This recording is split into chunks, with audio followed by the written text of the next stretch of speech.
Hi, I'm Courtney O'Loughlin. I am a Director at Large with the FSDPA. This is my first Friday Pearl for the month of February. So today I want to talk about dermoscopy related to subungual melanoma. So a lot of people know about Hutchinson's sign, that when you can see pigment along the cuticle, that can be a sign of melanoma and you should do a biopsy. However, there's also a sign called Micro Hutchinson sign, where you can't see pigment on the cuticle with the naked eye, but you can see it with dermoscopy. You should still do a biopsy of the nail in this situation.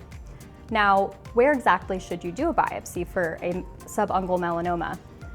Some people will try to biopsy the cuticle if they are seeing pigment in this area.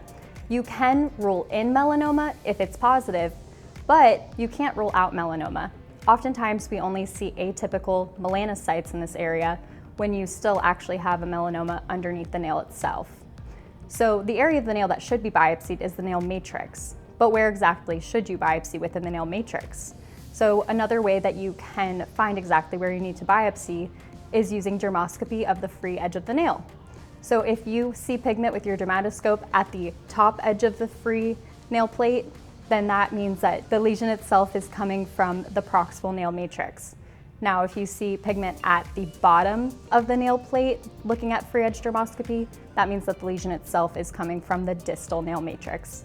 Now, when is this important? Whether you're doing the biopsy yourself or referring out to somebody else to do the biopsy, if you have a lesion that is very suspicious for melanoma and it comes back benign, you may want to consider and ensure that you know exactly where the biopsy was done in case a rebiopsy is warranted. Thank you for watching this first Friday Pearl, and happy February.